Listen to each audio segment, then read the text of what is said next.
ora koutou, because I want to tell you about a woman that I encountered in the summer holidays, and it is not an exaggeration to tell you that I have thought about her at least once a week, multiple times a week often, since I met her. Met her is a stretch, but encountered her. The problem is, for you to understand why it was so transformative, I need to give you a bit of context. The problem with the context is it doesn't make me look very good, but we'll persevere through anyway, trusting that you won't judge me too harshly. So I did that thing that I always do, and I overscheduled our summer holidays. So we had some commitments and then rolled straight into Colgate Games, Emily over there, weapon of an athlete, for the North Island Junior Athletics Champs. But so they started Thursday night, finished Sunday evening. I also sort of stuffed up our accommodation because Amokoroa, turns out with the traffic, is about an hour's drive from the athletics track. We needed to pack up, load the car, be on the road in the crack of dawn because Lucy and Emily had to be at El Rancho at 3 o'clock that same day. So tightly scheduled agenda, shall we say. So all is going well, usual highs of athletics competitions. And Sunday afternoon comes around and Lucy trips over and really somehow badly gashes in between her toes. Oh, it was not good.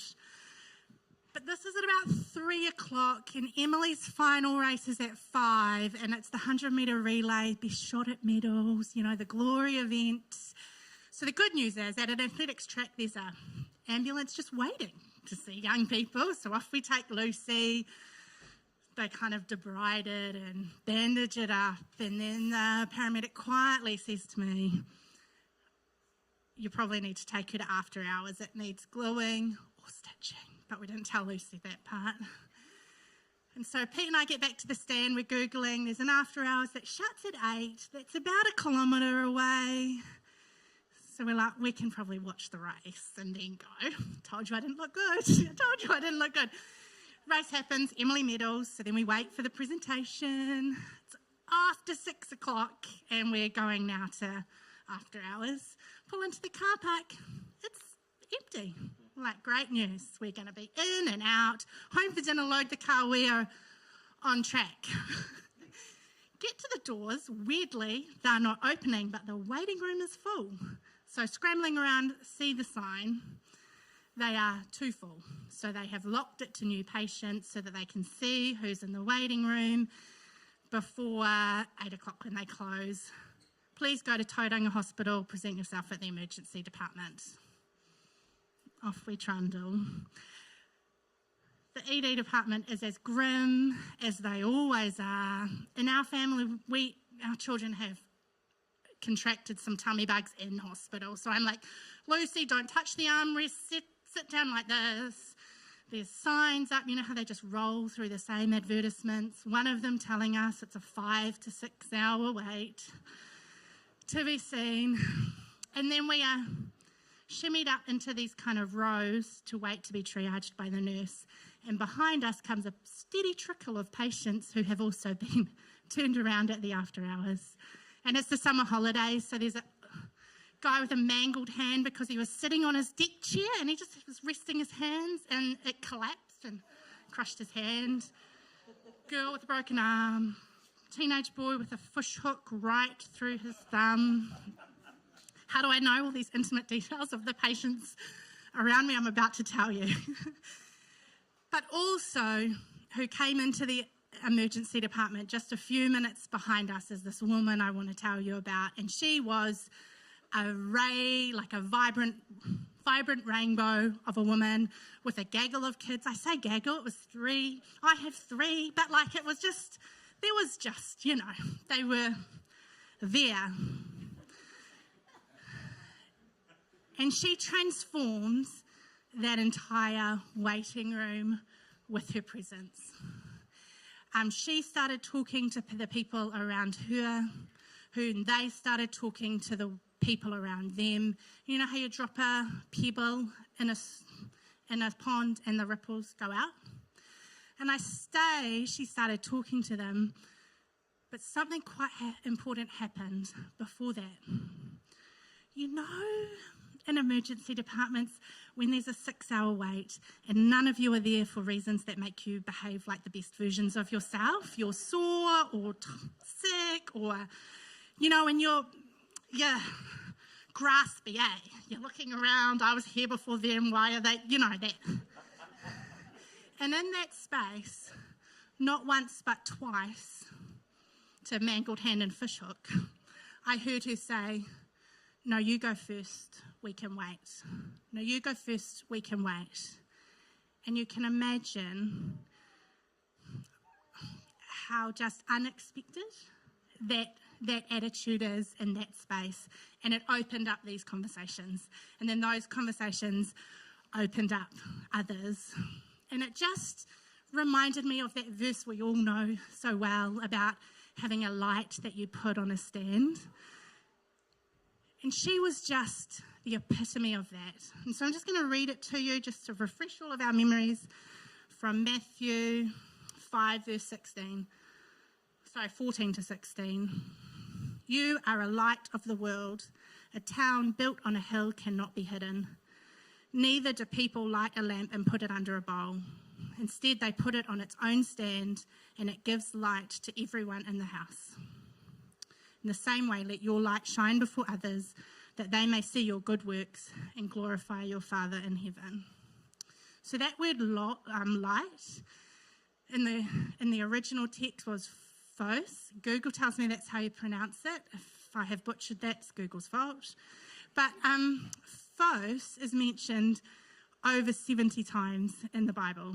And sometimes it's used explicitly to refer to daylight and light, because it means kind of in its literal translation, light, brightness, luminousness, radiance. So it's used quite practically, but this word phos is also used to describe Jesus, the nature of God, and our call as believers. So in John 8 verse 12, Jesus says, I am the light, the phos of the world. And in 1 John 1:5, it says, God is light, in him there is no darkness at all. So I think we can read these 3 verses together, where God himself is the source of light, and we as his believers are called to reflect that light in the spaces we travel into. And this probably feels like a comfy message and something that you've thought about a lot, because that's true for me. We often talk about God's, when you're thinking about the outworking of the Spirit in our lives, when we're thinking about being reflectors of God's glory, we often think about the fruits of the Spirit, So a reminder, love, joy, peace, patience. I prefer forbearance because I struggle with patience and forbearance feels harder. Kindness, goodness, faithfulness, gentleness, self-control. And so it probably doesn't surprise you that I can recognise all of those things in that woman in the waiting room that I was describing to you. But if I'm honest, I've encountered quite a few people who just shine with that glory and that light, who just have an abundance of the gifts of the Spirit. But I think what has echoed in my soul since I encountered this woman is what happened next. And it's got me thinking about this scripture in a new way.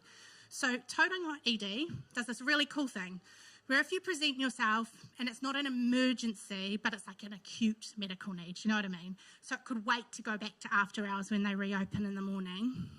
They give you vouchers so you can go for free the next day. I'm sure you can all work out the reasons for all of this. Anyway, so this woman was given one of these vouchers for her kids. She didn't leave straight away though. She still finished the yarn with the guy mangled hand next to her. before she left. And you'd expect, right, that the light would leave with her. But instead, it's like she left a cascade of sparks behind her. And what was remarkable about these sparks, or the scatter of stardust behind her, is that it landed with quite a few of us. And I'm not deeply remorseful that I've delayed medical treatment for my child, or very impatient and stressed. Sometimes I have the fruits of the Spirit that are in my life. And it's like those sparks landed with me and reminded me of the better version of myself. And I watched that happen to the people around me as well. So you know how, Edie, I described that kind of where you're like striving to be seen. Instead, even as she left, there was kind of this sense that we're all in this together. That spirit had gone, and instead it was more like this. I don't mean to over-egg the pudding. I don't even know those people's names. We're certainly not texting each other catch-ups. But in that moment of time, the way we treated each other fundamentally changed. Fundamentally changed. And you know when you're driving your car and it slowly gets dark, and then maybe a car is coming towards you with your headlights on, and you're like, oh, that's right, I need to turn my lights on. It's almost like that's what these sparks were. It was just a reminder of, oh, that's right, I've got a light to use. That's right. And when I went back to this Matthew verse that we started with, I had always thought about it in the singular, about letting my little light shine, about having a lamp to place. And I'd thought about it kind of in the individual. But the start of this verse is a town built on a hill cannot be hidden. A town. If you're driven down the expressway at night and you come around that corner and there's the beautiful sea, and then there's just all of Kāpiti lit up, all of these beautiful lights, and it transforms the landscape in a collective in a way that a single light doesn't. And I've been thinking about what that means for us as a community of believers, and how collectively we have this gift of community, and how together we can transform landscapes. And you know, when I was damn it, I meant to Google it so I said the right word and I forgot to. You know last year how there was the thing on the beach, it's like the bioluminescence, if I said the right word, pretend I have, you know what I mean? We took the kids down, and it was where the waves washed into the shoreline. If you stamped it, it would go all blue, like you were frozen, making the ice. It was fun. It was fun. But it's like you need very rare, warm seas, all of that, and I want to say plankton, and it's not plankton because I forgot to Google it. But it lights up with movement. When I was a teenager, I had this experience of this, but on Motutapu Island with my parents were teachers, so we had these most amazing family holidays with all of their friends that were teachers, so they were all off work, blah, blah, blah. So it was a big bunch of us, but people I love. Anyway, Motutapu Island, dead of night, pitch black, because no town interference of the light, whatever. And we went out in these rowboats, and the bioluminescence was there, but in a much kind of fuller way than we had in Kāpiti last year. And every time the oars went through the water, it was like these golden mini little waterfalls of light. And it was beautiful. But then what happened next is we jumped out of the boats a big group of us. And can you imagine the splashing and the chasing and the swimming, and the whole sea around us was golden. Was golden. And when I was thinking about the kind of promise of this verse, I was thinking that for some of us, maybe some of you, you're in spaces when you're going out alone, where you're the single oar, beautiful light in dark spaces, holy, glorious work.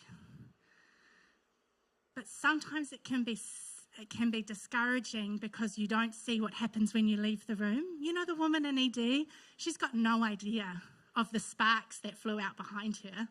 She just was her authentic, glorious self and then left. And I think the encouragement for some of us today is you are doing holy work. You reflect my light so well. Be encouraged that when you leave these spaces, there is scatters of light behind you. And for some of us today, I think there's the encouragement of, or the reminder that you're part of community. You know how when you light a birthday cake, the candles, have you ever done that thing where you light one candle and then use it to light the others?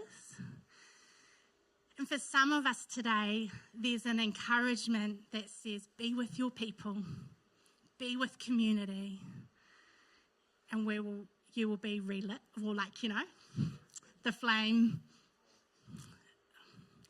it reignited, shall we say. And then for the others, for the rest of us, I just think there's a beautiful promise that as we lean in and hang in together as a group of believers, that we can swim together and light up the whole ocean. So that's what I had to share today. So if it's all right with you, I'm just going to pray to wind up, and then we're good. So Father, I just thank you that you built us for connection with you and with each other. And I just pray that you continue to encourage us as we leave this space. If any of those stories landed, Father, I just pray that you wiggle them throughout the week. Remind us of your encouragement and your promises for us, and help us to light up the world.